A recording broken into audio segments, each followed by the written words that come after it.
Hello everybody, I am back with a new video. मैंने last video में भी आपके साथ कुछ MCQ शेयर किए थे। मैंने कहा था कि अगर आपको आए तो उसका सोल्यूशन करके रखना, हम नेक्स्ट वीडियो में उसका सोल्यूशन टैली करेंगे। ठीक है, तो अब स्टार्ट करते हैं विथ दिस MCQs। तो सबसे पहला MCQ ये कह रहा है, which of the following statements are true. First, every identity matrix I of order n is an upper triangular matrix। मतलब कोई भी आइडेंटिटी मैट्रिक्स आप ले लो ऑर्डर n का, ठीक है, तो उसका जो उसके अंदर हमेशा ही अपर ट्राइंगुलर मैट्रिक्स बनेगा या फिर हमेशा लोअर ट्राइंगुलर मैट्रिक्स बनेगा। तो आइडेंटिटी मैट्रिक्स कैसा होता है हम जानते हैं, इस टाइप का। ऑफ ऑर्डर 3 की बात करें तो इस टाइप का होता है। और अपर ट्राइंगुलर यानी कि नीचे ट्राइंगल बन रहा है, उसके ऊपर के सारे एलिमेंट्स, इसे हम कहते हैं अपर ट्राइंगुलर। यहाँ पर भी 0 बन रहा है यानी कि ये लोअर ट्राइंगुलर भी है। तो जिसने मेरा लास्ट वीडियो देखा होगा उसको इजीली समझ आ रहा होगा कि मैं यहाँ ट्राइंगल ड्रॉ करके लोअर ट्राइंगुलर और यहाँ ट्राइंगल ड्रॉ करके अपर ट्राइंगुलर कैसे कह रही हूँ। अगर आपने नहीं देखा हो तो लास्ट वीडियो देख लेना, मैं लिंक डिस्क्रिप्शन बॉक्स में दे दूँगी और कमेंट बॉक्स में भी दे दूँगी। तो आगे बढ़ते हैं। तो यहाँ पे हमने देख लिया कि ये अपर ट्राइंगुलर भी बन रहा है, लोअर ट्राइंगुलर भी। तो यहाँ पे कौन सा ऑप्शन करेक्ट होगा हमारा, ऑप्शन सी, यानी बोथ 1 and 2 आर करेक्ट। ठीक है, आगे बढ़ते हैं। तो कंसिडर द फॉलोइंग स्टेटमेंट्स, यहाँ पे 3 स्टेटमेंट दिए हैं, आपको बताना है कि कौन सा करेक्ट है। ठीक है, कौन सा करेक्ट है या कौन से करेक्ट है। तो पहला, every zero matrix is a square matrix. Zero matrix हमेशा ही स्क्वायर मैट्रिक्स बने, ये ज़रूरी नहीं है। ये हमने डेफिनेशन में भी देखा था, सबसे फर्स्ट वीडियो में मैंने ये बताया था। डेफिनेशन में क्लियरली लिखा हुआ था ज़ीरो या तो नल मैट्रिक्स है तो वो रेक्टेंगुलर भी हो सकता है या स्क्वायर मैट्रिक्स भी हो सकता है। तो फर्स्ट ऑप्शन यानी कि 1 तो आपका इनकरेक्ट हो गया, यानी कि ये ऑप्शन आपका कैंसिल। सेकेंड पढ़ेंगे तो अब matrix has a numerical value. ज़रूरी नहीं है कि हर एक मैट्रिक्स न्यूमेरिकल वैल्यू ही हो। मैंने पहले वीडियो से लेकर अभी तक सब में एग्जांपल्स दिए हुए हैं, अल्फ़ाबेट्स भी हो सकते हैं और कॉन्जुगेट यानी इमेजिनरी वैल्यूज़ भी हो सकती है आयोटा वाली। सो सेकेंड भी आपका इनकरेक्ट। तो बच्चा क्या, अ unit matrix is a diagonal matrix. Unit matrix हमेशा ही डायगनल मैट्रिक्स बनेगा, तो ये तो डेफिनेशन में ही क्लियरली लिखा था कि a diagonal matrix is a unit matrix if its diagonal elements are 1। यानी कि इसमें क्या करेक्ट है, सिर्फ ऑप्शन 3 करेक्ट है, यानी कि 3 इज़ ओनली करेक्ट। ठीक है, अब आगे बढ़ते हैं। ये भी बहुत अच्छा एग्जाम्पल है। A is equals to sine alpha minus cos alpha sine alpha, ये सारी वैल्यूज़ दी हुई है। ये आपका आइडेंटिटी मैट्रिक्स कब बनेगा, आइडेंटिटी मैट्रिक्स यानी कि क्या होना चाहिए, यानी यहाँ पे आपको दिया है sine alpha minus cos alpha and sine alpha. ठीक है, ये आइडेंटिटी मैट्रिक्स बनने चाहिए। यहाँ पे दिख रहा है 2 क्रॉस 2 है, तो इसका आइडेंटिटी मैट्रिक्स ये होगा, यानी कि साइन अल्फ़ा 1 के बराबर होना चाहिए और कॉस अल्फ़ा 0 के बराबर। ठीक है, तो साइन अल्फ़ा 1 कब होता है और कॉस अल्फ़ा 0 कब होता है, मतलब अल्फ़ा की कौन सी वैल्यू के लिए 1 होता है। तो साइन 90 हमें पता है सबको कि sine 90 is 1 and cos 90 is always 0, यानी कि हमें एंगल कितना मिल गया, 90 डिग्री। ठीक है, ये तो बहुत सिंपल था, बस आइडेंटिटी मैट्रिक्स क्या होता है वो तो आपको याद होना ही चाहिए। अब ए ट्रांसपोज आपको दिया है, ये भी हमने लास्ट वीडियो में देखा था कि अगर ट्रांसपोज का ट्रांसपोज आप लेते हो तो आपका ए बन जाता है।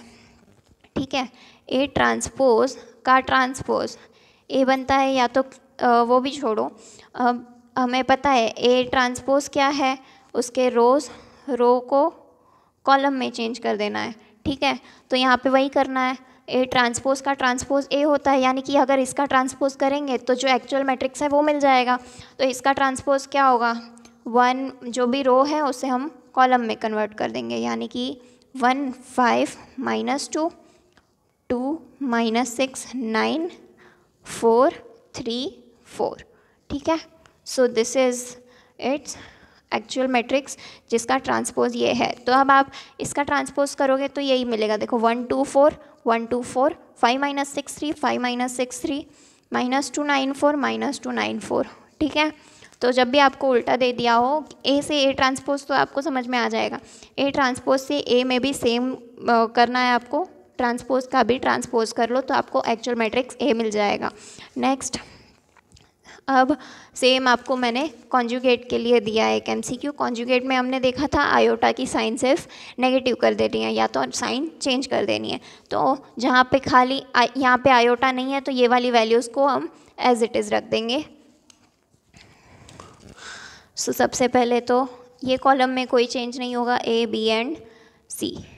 यहाँ पे आयोटा है तो आयोटा के आगे साइन चेंज होगी, D minus I iota H, E I minus E I, D D, F plus I F minus I, N N as it is, I L यानी माइनस आई एल या तो L I, whatever it is. तो इसका conjugate find करने आपको आ गया, और conjugate का कॉन्जुगेट क्या होता है, एक्चुअल मैट्रिक्स, वो भी आपको पता ही है। अब इसका पहले आपको कॉन्जुगेट फाइंड करना है, देन उसका ट्रांसपोज करना है। तो ये भी हमने देखा था, पहले ट्रांसपोज करके कॉन्जुगेट करेंगे तो भी सेम ही आंसर आएगा।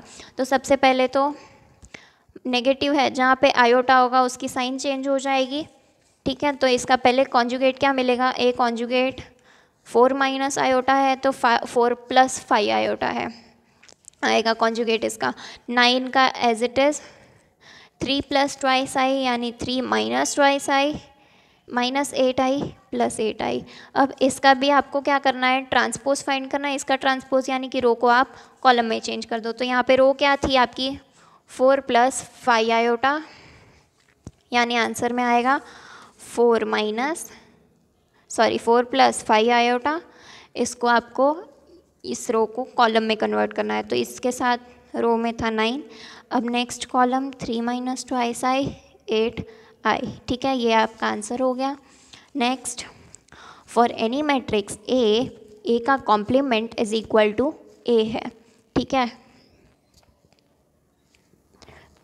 तो ये ए का कॉम्प्लीमेंट ए के बराबर हमेशा कब होगा, ये भी मैंने लास्ट वीडियो में नोट्स में बताया था कि कॉन्जुगेट और मैट्रिक्स दोनों इक्वल तभी होंगे जब उसमें रियल एंट्रीज होगी। क्योंकि ये एग्जांपल में भी हमने देखा, इस एग्जांपल में भी देखा, जो रियल एंट्री थी जिसके साथ इमेजिनरी पार्ट नहीं था वो एज इट इज़ रह जाता है कॉन्जुगेट फाइंड करने पे भी, यहाँ पर भी, जहाँ पे सिर्फ इमेजिनरी पार्ट है वहाँ पे चेंजेस आते हैं।